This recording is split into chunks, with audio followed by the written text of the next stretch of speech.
Здравейте, добре дошли в поредния епизод на нашата поредица как да си направим мобилно приложение с нашата апликация Apify. В момента ще разгледаме как може да си изнесете вашата навигация от уебсайта си директно през бързи бутони. Ето тук долу може да видите как могат да изглеждат тези бутони. Как става това? Натискате добавяне на елементи, давате име, нека да е начало, избирате какъв да е типа. В момента е вътрешна връзка.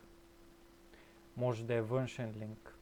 Външен линк означава, че когато примерно добавите URL към google.com и когато клиентът го натисне, този линк се отваря през браузъра на телефона ви. В случая ние използваме iPhone. Това ще рече, че ще отвори Safari и ще ви изкара от вашето приложение, като отвори Safari-то. Може да е споделяне, може да е изпращане на емейл, може да е с обаждане. Изпращане на емейл ще го редиректне към вашият емейл. Ето, добавяме си набързо URL-а, който предварително сме заредили. Добавяме си иконка и ето може да видите. Натискаме добави елемент и ето може да видите. Натискаме добави елемент, добавяме още един, даваме му име, примерно продукти, връзката пак е вътрешна, предварително сме си заредили сайта, копираме го, поставяме го, търсим иконка, бокс, натискаме запази, ето може да видите, че и тя се е запазила. Нека добавим още елементи. Натискаме добавете елемент,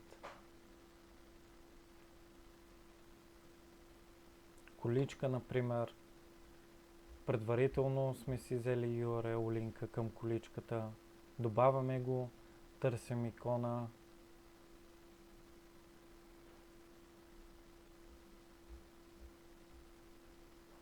добавяме, натискаме запази.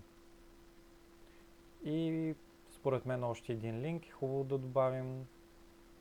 Отиваме на контакти, копираме URL-а, натискаме добави елемент, поставяме го, пак е вътрешна връзката, но на грешното място го поставихме, добавяме си име,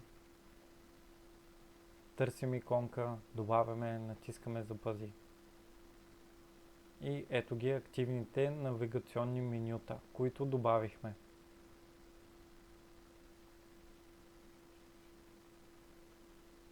Ето може да видите как изглежда. Натискаме продукти. Натискаме количка. Натискаме контакти.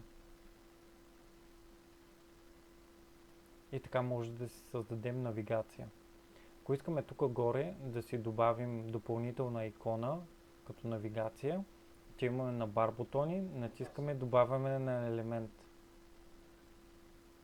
Добавяме примерно емейл, натискаме изпрати, пишем си random емейл в случая, тъй като това е тест, добавяме си иконка, натискаме запази и ето може да видите как изглежда.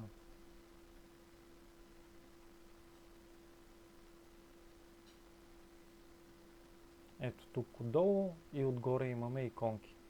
Може да видите как е със странична лента плюс бар, как изглежда самата навигация. Ето горе се зареди, като натиснем, може да видим цялото меню, което сме добавили.